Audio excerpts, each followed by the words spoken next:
Bonjour, je suis toujours Francky et je suis toujours sur Erdeg, Novi.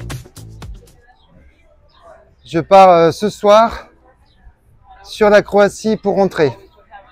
Mon périple se termine pour cette fois-ci sur le Monténégro. Alors je voulais aborder aussi les problèmes qu'il y a avec l'inflation et puis les problèmes qu'il y a que les gens ne comprennent pas par rapport aux investissements crypto et aux investissements en bourse. Donc je rentre tout de suite dans le vif du sujet. Là je continue, je fais l'autre partie de la plage que vous n'avez pas vue il y a quelques jours. Donc je continue sur l'autre partie. Comme ça au moins je ne vous montre pas la même chose. Enfin. Donc aujourd'hui, pendant la pandémie, il y a eu les taux d'intérêt qui sont descendus très très bas puisqu'il fallait faire tourner la planche à billets pour faire des crédits. En veux-tu, en voilà, on ne vous laissera pas tomber. L'État providentiel était là pour nous sauver. On a vu ce que ça a donné. Il nous a rien du tout, il nous a rien sauvé du tout. Et encore, il a augmenté la dette encore pire que ce que c'était. Donc, pourquoi actuellement il baisse les taux d'intérêt? Puisqu'on est à peu près vers les 4,5, je crois. Enfin, j'ai pas les chiffres précis. Hein. Je suis pas conseiller financier, donc ne tenez pas rigueur des chiffres que je vous donne. Mais le fond, ça peut être important pour comprendre. Pourquoi aujourd'hui l'Europe baisse les taux? On perd il baisse 0,25 points de base tous les mois. Depuis quelques mois, depuis le début de l'année, c'est ça. Donc, quelque part, ça pue. Pendant l'épidémie, ils avaient baissé les taux parce que après, par la suite, il y a eu l'inflation que nous avons connue. Et l'inflation a fait que les prix ont augmenté, tout a explosé. Donc du coup, avec cette inflation, ils ont voulu la contrôler. Donc pour la contrôler, ils ont remonté les taux. Lagarde a remonté les taux, c'était à peu près le même ordre d'idée, 0,25 points de base tous les mois. Et on a fait une remontée fulgurante et on est quasiment au plus haut ces derniers mois. Donc ça, c'était pour contrer l'inflation. Du coup, puisque les taux montent, il y a moins de crédit, il y a moins de planches à billets.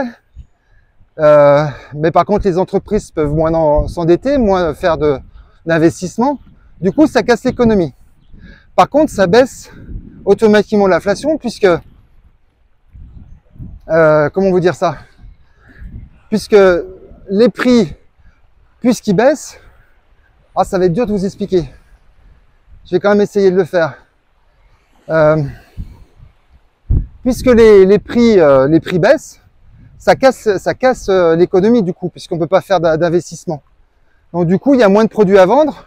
Les gens, qu'est-ce qu'ils font? Ils se serrent la ceinture, ils mettent de l'argent de côté. De toute façon, les Français sont les rois pour mettre de l'argent de côté.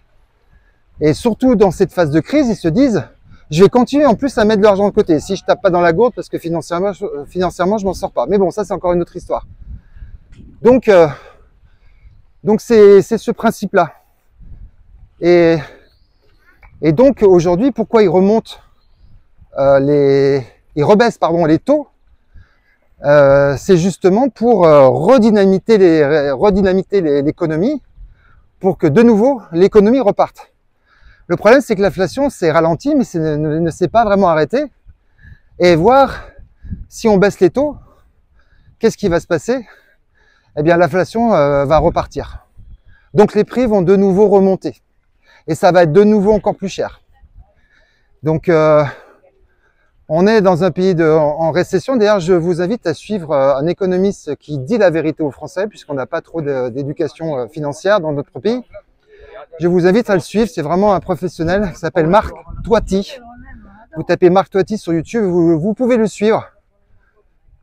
C'est vraiment important parce que on est peut-être en récession dans notre pays. Donc, mais dans d'autres pays, il n'y a pas de récession. Hein. Il faut comprendre que la Chine baisse en ce moment ses taux pour relancer son économie, mais elle n'a pas du tout une dette abyssale comme nous avons. Il y a plein de pays comme ça qui sont en train de baisser les taux. D'ailleurs, aujourd'hui, aux États-Unis, Trump a du mal à faire baisser les taux à Powell, parce que Powell, il n'est pas vraiment pour. Ils finiront par le faire. Mais nous, on baisse fortement nos taux. Ah ben justement, c'est une occasion de...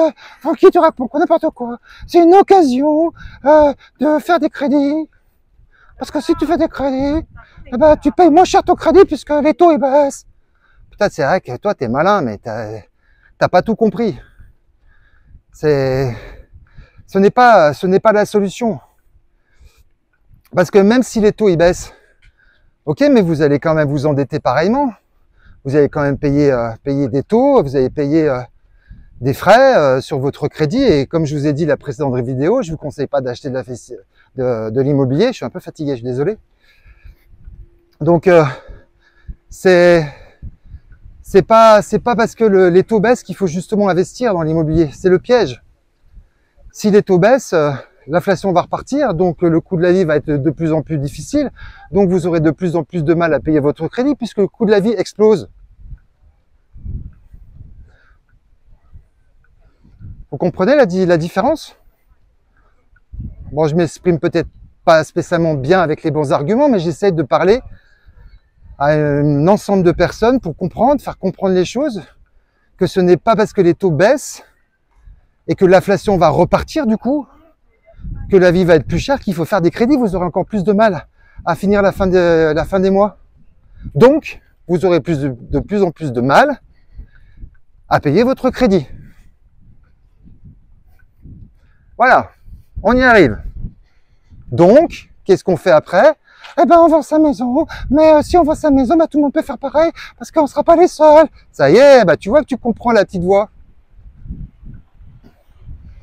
Donc, il faut comprendre ça. Et après, je vais parler de la deuxième chose, l'objectif de cette vidéo, c'est de parler, les gens se disent, nous sommes en récession, ça baisse, pas dans tous les pays, hein, suivez Marc Toiti, ça baisse, et donc je ne vais surtout pas, je vais continuer à faire des économies, mais ça c'est pas la chose à faire, à part si vous avez des tout petits moyens, mais vous n'allez donc pas investir dans les actions, dans les crypto-monnaies, et donc vous n'allez pas vous en sortir. Et les gens ne comprennent pas que quand nous sommes en récession, il y a automatiquement, je ne vais pas blesser quelqu'un avec mon machin là. Bon, il y a un tunnel, c'est pour ça que je m'arrête parce qu'il y a des plages derrière, mais je ne peux pas y aller, vous n'allez plus me voir. Donc les gens ne comprennent pas en disant, puisque notre pays, l'économie va pas bien, nous sommes en récession, donc je ne vais pas en plus prendre des risques sur des actifs qui sont risqués. Mais regardez ce que fait le Bitcoin. Est-ce que le Bitcoin est au plus bas? Bien au contraire, puisque la planche à billets est en train de tourner, puisque les taux d'intérêt sont plus bas, la planche à billets tourne, ils font de l'argent gratuitement, ils s'endettent encore plus, les États s'endettent encore plus, les nations sont de plus en plus endettées, et donc une partie de cet argent part dans quoi? Eh bien dans des Bitcoins et des actions. Il y a plus d'argent. Mais du coup, si on continue à faire tourner cette planche à billets, la valeur de l'argent va se casser la gueule. L'euro, la valeur de l'euro baisse. Il va falloir le comprendre. Les gens, par exemple, se disent, bon, bah, donc j'investis pas dans les cryptos, c'est justement tout l'inverse qu'il faut faire. Ou dans les actions, c'est tout l'inverse qu'il faut faire. Faut surtout pas acheter de l'or, vous n'avez pas déjà changé votre vie. Et puis, d'un côté, il faut peut-être mieux acheter de l'or qu'acheter de l'immobilier. Là-dessus, je vous rejoins. Ah, bah, quand même! Bah oui, quand même. Mais, il faut comprendre ces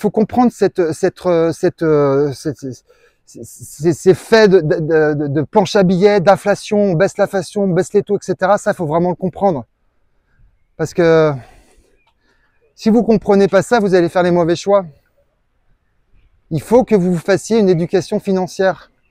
Le minimum, c'est le minimum qu'il faut comprendre pour comprendre.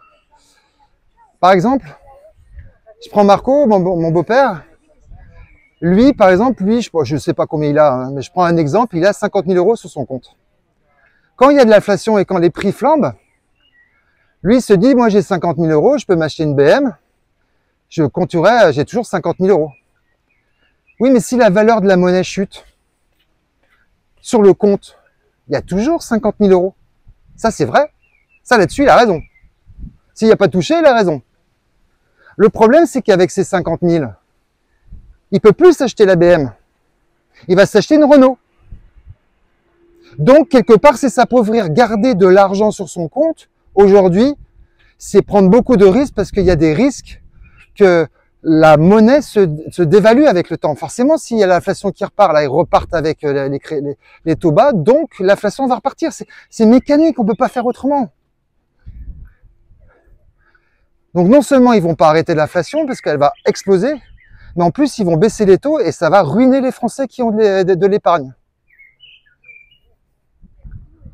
Je sais pas si je me fais bien comprendre, mais c'est pas évident d'expliquer. Moi, je le comprends très très bien tout ça, mais après, c'est pas évident d'expliquer. Mais peut-être visionner la vidéo si je me suis pas bien expliqué. Enfin, c'est compliqué quand même. Marc Toiti le fait beaucoup mieux que moi. Donc voilà, je voulais vraiment vous alerter là-dessus. Encore des alertes. Hein.